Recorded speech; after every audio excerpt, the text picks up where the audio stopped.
GS পদে নির্বাচন করতে চেয়েছিলেন, তাকে জোর করে তার মনোনয়ন প্রত্যাহার করেছিল ছাত্রলীগের সন্ত্রাসীরা। তার রুমে ইয়াবা দিয়ে তাকে ফাঁসানোর চেষ্টা করে, বিভিন্ন ভয়ভীতি দেখিয়ে তাকে তখন প্রত্যাহার করিয়েছিল। আর পরশুদিন আপনারা জানেন যে হচ্ছে এসএম হলে বহিরাগত এবং অছাত্রদের তাড়ানোর একটি অভিযান হয়েছিল, কারণ সেখানে সাধারণ শিক্ষার্থীরা আন্দোলন করেছিল। সেই আন্দোলনে অংশগ্রহণ করার অভিযোগে ফরিদ উদ্দিন নামে উর্দু বিভাগের সেই শিক্ষার্থী, যিনি জিএস পদেও মনোনয়ন নিয়েছিলেন, তাকে নির্মমভাবে ছাত্রলীগের সন্ত্রাসীরা মেরে আহত করে। তার কানের এদিক থেকে প্রায় 16টির মতো সেলাই লাগে। আমরা তার বিচারের দাবিতে শিক্ষার্থীরা একটি বিক্ষোভ মিছিল করেছিল। আমি ডাকসুর ভিপি হিসেবে এবং শিক্ষার্থীদের প্রতিনিধি হিসেবে তাদের ন্যায় বিচার নিশ্চিত করার জন্য আমি প্রক্টর মহোদয়কে ফোন দিই এবং তাকে একটি লিখিত অভিযোগ আমরা দিয়েছিলাম। তিনি বলেছেন যে হলের প্রভোস্টকে একটি লিখিত অভিযোগ দিতে। আমরা যখন সেই হলে গেলাম তখন সেখানে ছেলেটি যেহেতু ভয় পাচ্ছিল এবং তাকে যেহেতু গতকালকে নির্মম নির্যাতন করা হয়েছিল, তার কাপড় চোপড় আনার জন্য তিনি আমার সহায়তা চান এবং আমি তাকে নিয়ে তার রুমে যাই। সেখানে ছাত্রলীগের হলের সভাপতি, সেক্রেটারি এবং হলের যে বিপিজিএস, তারাও ছাত্রলীগের পোস্টের নেতাকর্মী, তারা এসে আমার সাথে যারা ওই রুমে গিয়েছিল তাদেরকে বেদমভাবে মারধর করে। মারধরে ঢাকা বিশ্ববিদ্যালয়ের গণিত বিভাগের শিক্ষার্থী আতাউল্লাহ ওইখানে আহত হয় এবং আমাদেরকে, আমরা আসতে চাইলেও আহত হয়ে আমাদেরকে আসতে দেওয়া হয় না। আমাদেরকে টেনে হিস্ট্রি প্রভোস্ট অফিসের সামনে নিয়ে যাওয়া হয় এবং সেখানে আমি প্রভোস্টকে ফোন দেই, প্রক্টরকে বারবার ফোন দেই যে আমাদেরকে যেন এসে উদ্ধার করা হয়। প্রক্টর মহোদয় তিনি বারবার বলেন প্রভোস্টকে ইনফর্ম করার জন্য, কিন্তু তিনি ওইভাবে কোনো সাড়া দেননি। তিনি জাস্ট প্রক্টরিয়াল টিম পাঠিয়েছেন, কিন্তু আমাদেরকে তারা উদ্ধার করতে পারেনি। তারপর প্রভোস্ট মহোদয় হচ্ছে অনেক লেট করেও আসে, কিন্তু ততক্ষণে আমাদের এই অবরুদ্ধ করার খবর যখন আমাদের ভাই বোনেরা অনেকে পায়, সে হলের সামনে ছুটে যায়। তাদেরকেও, যারা গিয়েছিল তাদেরকেও হামলা করেছিল এবং আমার বোনদেরকে নানা রকম কটূক্তি করেছিল, যেটা যৌন নিপীড়নের মধ্যে পড়ে। আর আমরা যখন প্রভোস্ট মহোদয়ের যখন তিনি আমাদেরকে বের করে নিয়ে আসতেছিলেন হল থেকে, তখনই ছাত্রলীগের এই সন্ত্রাসীরা অতর্কিতভাবে আমাদের উপরে হামলা চালায়, যে পিছন থেকে লাথি, কিল, ঘুষি, ডিম ছুঁড়ে মারে। এবং আপনারা দেখেছেন যে, আপনারা জানেন যে ঢাকা বিশ্ববিদ্যালয়ের বিজয় 71 হল ব্যতীত অন্যান্য হল হচ্ছে এই সন্ত্রাসীরা দখল করে নিয়েছে। প্রশাসন সেখানে নামমাত্র, কারণ এরাই সিট দেয়, এরাই হলে উঠায়। সেই কারণে সাধারণ শিক্ষার্থীরা জোর করে মিছিল মিটিং করে এবং এদের হাতে বারবার নির্যাতিত হয় এবং বিশ্ববিদ্যালয় প্রশাসন তাদের হাতে এক প্রকারের জিম্মি হয়ে রয়েছে। কারণ আপনারা দেখেছেন যে গত বছর 2018 সালের 23 জানুয়ারি যে সাধারণ শিক্ষার্থীরা যৌন নিপীড়নের বিচারের দাবিতে বিসি অফিসে গিয়েছিলেন, সেখানে এই ছাত্রলীগের সন্ত্রাসীরা হামলা করেছিল। কোটা সংস্কার আন্দোলনে ছাত্রলীগের সন্ত্রাসীরা হামলা করেছিল। প্রশ্নফাঁস নিয়ে আন্দোলনে ছাত্রলীগের সন্ত্রাসীরা হামলা করেছিল এবং এই ডাকসু নির্বাচনেও আমাদের উপরে হামলা করেছিল রোকেয়া হলে। এবং তারা যে দেখেছেন ছেলেদের হলে সেই ভোট নিয়ে তারা সাধারণ শিক্ষার্থীদের ভোট দিতে দেয়নি। এই ধরনের নানা হামলা অনিয়মের পরেও বিশ্ববিদ্যালয়ের প্রশাসন তাদের প্রতি কোনো ধরনের ব্যবস্থা নিতে পারেনি। কারণ এই বিশ্ববিদ্যালয়ের প্রশাসন, আমরা মনে করি যে তারা একটি মেরুদণ্ডহীন প্রশাসন, যারা ছাত্রলীগের হাতে জিম্মি রয়েছেন এবং ছাত্রলীগকে তোষামত করে তারা তাদের প্রশাসনিক কার্যক্রম পরিচালনা করেন। সেই কারণে তারা সাধারণ শিক্ষার্থীদের বারবার প্রতিবাদের সম্মুখীন হয়েছেন, কিন্তু কোনো ন্যায় বিচার নিতে পারেননি। আমরা আজকে আমাদের যে দুটি দাবি আমরা বলেছি যে আজকের এই ঘটনার সাথে যারা জড়িত ছিল তাদেরকে বিশ্ববিদ্যালয় থেকে বহিষ্কার করতে হবে এবং প্রত্যেকটি হলে এই যে অলিখিতভাবে তারা যে ছাত্র নামক ছাত্র সন্ত্রাসী সংগঠনের কাছে যে ইজারা দিয়েছেন, সেই ছাত্র সংগঠনের কবল থেকে ঢাকা বিশ্ববিদ্যালয় হলগুলোকে রক্ষা করতে হবে এবং অছাত্র বহিরাগতদের বিতরণে আজকেই হলগুলোতে অভিযান পরিচালনা করতে হবে এবং প্রত্যেকটি হল থেকে অছাত্র বহিরাগতদেরকে তাড়িয়ে নিয়মিত শিক্ষার্থীদেরকে সিট দিতে হবে। আমাদের এই দাবি দেওয়া না পূরণ হওয়া পর্যন্ত আমরা এই যে মাননীয় ভাইস চ্যান্সেলরের বাসার সামনে অবস্থান কর্মসূচি নিয়েছি। আমরা শিক্ষার্থীদের এই দাবি আদায় করেই এখান থেকে উঠব। যদি আমরা দাবি আদায় করতে পারি তাহলে শিক্ষার্থীদের মাঝে ফিরে যাব, আর যদি দাবি আদায় না করতে পারি প্রয়োজনে আমরা এখান থেকে লাশ হয়ে ফিরব।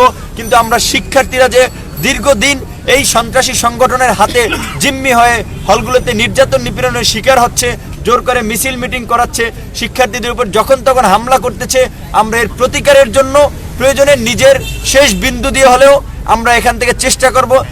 ঢাকা বিশ্ববিদ্যালয়ের শিক্ষার্থীদেরকে আমরা অনুরোধ জানাবো যে আজকে আপনারা সোচ্চার হন, অনেক নির্যাতিত হয়েছেন এই সন্ত্রাসীদের হাতে। এখন সময় এসেছে আমাদের এই সন্ত্রাসীদের বিরুদ্ধে প্রতিবাদ করার। আমরা যেমন মেধার দিয়ে ঢাকা বিশ্ববিদ্যালয়ে চান্স পাই, ঠিক একইভাবে আপনি আপনার মেধার জোরে বিশ্ববিদ্যালয়ে সিট পাবেন। কোনো ছাত্র সংগঠনের করুণায় কিংবা কৃপায় না জোর করে মিছিল মিটিং করানো কোনো ছাত্র সংগঠন হতে পারে না। তারা সন্ত্রাসী সংগঠন, তারা দখলদার সংগঠন।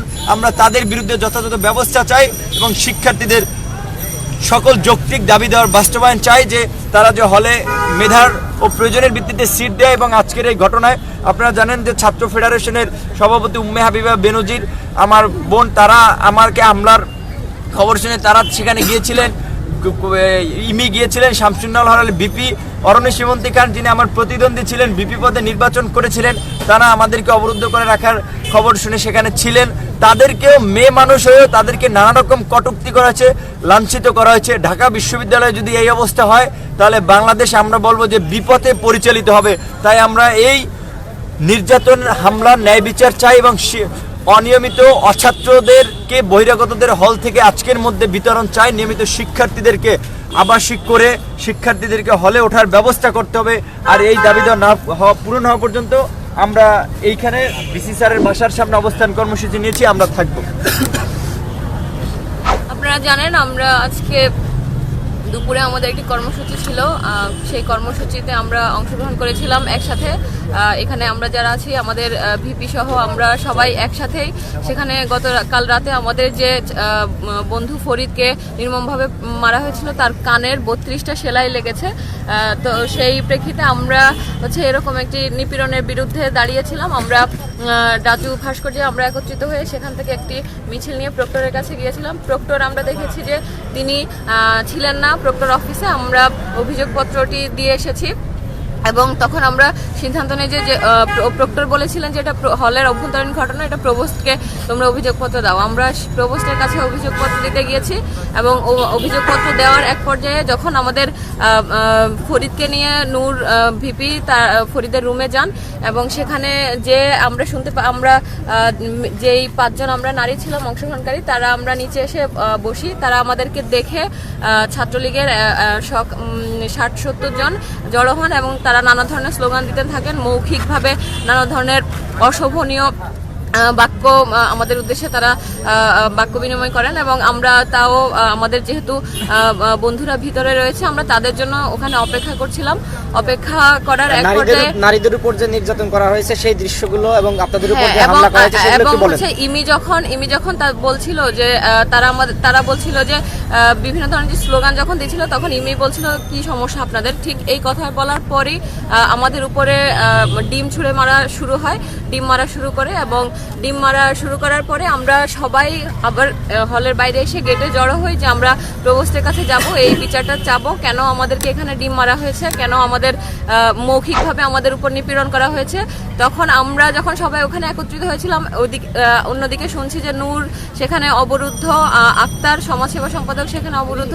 এই ঘটনাগুলো শুনে আমরা যখন হলের গেটে অবস্থান করছিলাম তখন আমরা দেখি যে ছাত্রলীগ প্রভোস্ট সহ বের হন এবং আমাদেরকে আমার পেটে লাথি মারা হয়। পেটে লাথি মারার পরে আমি অসুস্থ হয়ে পড়ি এবং ঢাকা মেডিকেল থেকে প্রাথমিক চিকিৎসা শেষ করে আমি আবার এখানে এসেছি। যেহেতু নূর সহ আমাদের বন্ধুরা এখানে অবস্থান নিয়েছেন তাই আমার কাছে মনে হয়েছে যে মেডিকেলের প্রাথমিক চিকিৎসা শেষ করে এখানে আসা প্রয়োজন, তাই আমি আবার এসেছি। এই আন্দোলনটা চলবে যতদিন পর্যন্ত ছাত্রদের প্রয়োজনের ভিত্তিতে, যতদিন পর্যন্ত প্রথম বর্ষ থেকে বৈধ সিট না দিচ্ছে প্রশাসন, আমাদের এই আন্দোলন চলবে এবং ভিপি আমাদের সাথে আছেন, আমরা সেই আন্দোলনে একসাথে থাকব। আপনারা জানেন যে আমার বড় ভাই ফরিদ, তার উপরে কি নির্মমভাবে অত্যাচার করা হয়েছে, তার কানে 32টা সেলাই দিতে হয়েছে। এই মানুষটা তিনি যখন অভিযোগ করার জন্য তার হলে যান, আমি তার সঙ্গে ছিলাম, আমি সমাজসেবা সম্পাদক। আমাকে তখন সেই হলের একদল সন্ত্রাসী তারা আমাকে বলে হু আর ইউ। আমি এতটা লজ্জিত হয়েছি, এত কষ্ট পেয়েছি যে আমি নির্বাচিত সমাজসেবা সম্পাদক, একজন মানুষ অসুস্থ, সেই অসুস্থ মানুষের পাশে আমি দাঁড়িয়েছি আর তারা আমাকে এইভাবে লাঞ্ছিত করেছে। তারা সেখানে আমাদেরকে অবরুদ্ধ করে রেখেছিল। তারা বলেছে যে আমরা যখন ফরিদ ভাইয়ের কাপড় আনার জন্য তার রুমে যাই তখন তারা সেখান থেকে আমাদেরকে ধরে নিয়ে এসে প্রপোস্ট অফিসের সামনে, এবং তারা বলে যে যতক্ষণ পর্যন্ত আমরা নাকি তাদের ওখানে বহিরাগতরা গিয়েছি, আমরা যতক্ষণ পর্যন্ত জবাবদিহি না করব ততক্ষণ পর্যন্ত তারা আমাদেরকে ওখান থেকে আসতে দেবে না। আমি তাদেরকে বলেছি যে একজন মানুষ অসুস্থ, সেই মানুষটার সেবা করার জন্য তার পাশে আমরা দাঁড়িয়েছি। আপনারা এই জায়গাটাতে ঝামেলা করতে আসবেন না, কিন্তু তারা আমাদের কোনো কথা শোনেন নাই। কেউ একজন পেছন থেকে আমার ঘাড়ে চেপে ধরেছিল, আমি তাকে খেয়াল করতে পারি নাই, আমি খুব কষ্ট পেয়েছি সেই সময়টাতে। কেউ একজন লাথি ঘুষিও দিয়েছে আমাকে পেছন থেকে। আর আমরা যখন হল থেকে প্রভোস্ট স্যার আমাদেরকে বাইরে নিয়ে আসেন, সেই সময়টাতে কি নির্মমভাবে তারা আমাদের উপর পচা ছুঁড়ে মেরেছে, আমাদের বোনদেরকে লাঞ্ছিত করেছে। এই বিশ্ববিদ্যালয়ে আমরা আমাদের অধিকার নিয়ে বাঁচতে চেয়েছিলাম। আমরা চেয়েছিলাম যে আমরা সবাই সবার অধিকার নিয়ে হলে থাকবো। সেই হলে থাকার যে অধিকার, সেটাকে বাস্তবায়ন করতে গিয়ে আজকে আমাদের এই অবস্থার ভিতর পড়তে হয়েছে। আমরা চাই বিশ্ববিদ্যালয় প্রশাসন অতি সত্বর এটার একটা ব্যবস্থা নিক। আপনারা জানেন যে যখন ভিপির সাথে আমরা সলিমুল্লাহ মুসলিম হলে যাই, পুরো ঘটনা আপনারা প্রত্যক্ষ করেছেন। শুধু একটি উদাহরণ দেব। আপনারা জানেন আমি সলিমুল্লাহ মুসলিম হলের একজন বৈধ শিক্ষার্থী এবং আমার আইডি কার্ডে মেয়াদ জুন 2019 পর্যন্ত রয়েছে। তো আমি সেখানে যাওয়ার পরে আমাকে তারা বহিরাগত বলে চিল্লায় এবং বহিরাগত বলে ব্যাপকভাবে আমাকে লাথি মেরে সেখানে আমার উপর তারা বর্বরভাবে আক্রমণ চালায়। তা আমি যখন আমার আইডি কার্ডটি বের করে প্রভোস্টের উপস্থিতিতে আমি দেখাই যে আমি হলের বৈধ একজন শিক্ষার্থী, তারা তারপরে আমাকে আক্রমণ থেকে তারা বিরত থাকে। আমরা হল থেকে বের হওয়ার সাথে সাথে আমাদের উপর তারা ডিম ছুঁড়ে মেরে এবং লাথি মেরে কিল ঘুষি মেরে তারা বর্বরভাবে আমাদের উপর আক্রমণ চালিয়েছে। তো এতটুকু বলবো, এই ঢাকা বিশ্ববিদ্যালয়ে এই প্রশাসন যদি এই ন্যাক্কারজনক এই বর্বর সন্ত্রাসী হামলার বিচার না করে এবং আজকের মধ্যে ছাত্রলীগের এই চিহ্নিত সন্ত্রাসীদের এই বিশ্ববিদ্যালয় থেকে বহিষ্কার না করে, তাহলে আমাদের জীবন থাকতে আমরা এই বিশ্ববিদ্যালয়ের ভাইস চ্যান্সেলরের গেট ছাড়বো না। ততক্ষণ পর্যন্ত আমরা এই বিশ্ববিদ্যালয়ের মাননীয় ভাইস চ্যান্সেলরের যে গেট, এখানে আমরা অবস্থান করব। আপনারা এতক্ষণ আমাদের যে নির্যাতিত ভাইয়েরা তাদের কথাগুলো শুনলেন। আপনারা জানেন যে আমাদের যে ইমি শামসুন্নাহর হলের নির্বাচিত ভিপি, তাকে যেভাবে বলা হয়েছে, তাকে বলা হয়েছে আজকে রাতে লাইট বন্ধ থাকবে, আজকে রাতে খেলা হবে, এই ধরনের কথাবার্তা বলা হয়েছে। ইমি মেয়েদের উদ্দেশ্যে, সকল মেয়েদের উদ্দেশ্যে এই ধরনের কথাবার্তা বলা হয়েছে। ইমি এখানেই ছিল, সে এখনই আসবে। সে অত্যন্ত অসুস্থ, মাথায় পানি নিতে গেছে, পানি নিয়ে সে এখনই এখানে আমাদের সাথে উপস্থিত হবে। এবং আমাদের আক্তারের মুখে আপনারা দেখতে পাচ্ছেন তার মুখে কিভাবে ডিম নিক্ষেপ করা হয়েছে, তাকে আঘাত করা হয়েছে। আমাদের নুরুল হক নূরকে দেখেন, ঢাকা বিশ্ববিদ্যালয়ের 43,000 শিক্ষার্থীদের ভোটে নির্বাচিত প্রতিনিধি, সেই প্রতিনিধিকে কিভাবে লাঞ্ছিত করা হয়েছে। আমাদের সামনে বলা হয়েছে হু আর ইউ, অর্থাৎ এই যে ছাত্রলীগ, এদেরকে আসলে ছাত্রলীগ বললে ভুল হবে, এরা আসলে সন্ত্রাসী। আমাদের বোনদের উপরে, বেনজিরাপুর উপরে, ইমিয়াপুর উপরে এবং অন্যান্য সেখানে যে মেয়েরা ছিল তাদেরকে যে ধরনের বক্তব্য দিয়েছে, বেনজির আপুর পেটে লাথি মেরেছে। আমরা কোন বর্বর যুগে আছি। আজকে আমাদের অরণি সেমন্তী খানের গায়ে আঘাত করা হয়েছে। তিনি আমাদের মাঝে সংক্ষিপ্ত বক্তব্য দিবেন এবং তাকে যে নির্যাতন করা হয়েছে সেই বিষয়ে একটু কথা বলবেন। প্রথমত হচ্ছে আমরা এসএম হলের প্রভোস্ট স্যারকে অভিযোগপত্র দিতে গেছিলাম, কারণ আগের দিন ফরিদ ভাইয়ের উপর নৃশংস হামলা করা হয়। তো এই জন্য আমরা অভিযোগপত্র দিতে গেছি প্রভোস্ট স্যারকে। তো তারপরে ওখানে গিয়ে আমাদের সঙ্গে অনেক নির্যাতনমূলক আচরণ করা হয় ওখানকার ছাত্রলীগ দ্বারা। আমরা যদিও মেয়েরা আমরা বাইরে দাঁড়িয়েছিলাম, তার উপর অনেক লাঞ্ছনা, অনেক অশালীন মন্তব্য এরকম হয়। শামসুন্নাহরের ভিপি ইমি, ওর সঙ্গেও বাজে আচরণ করা হয়। আর তাছাড়া পরের দিকে সন্ধ্যা যখন হয়ে গেল, তখন আমাদের উপর হামলা করা হয় স্যারদের সামনে।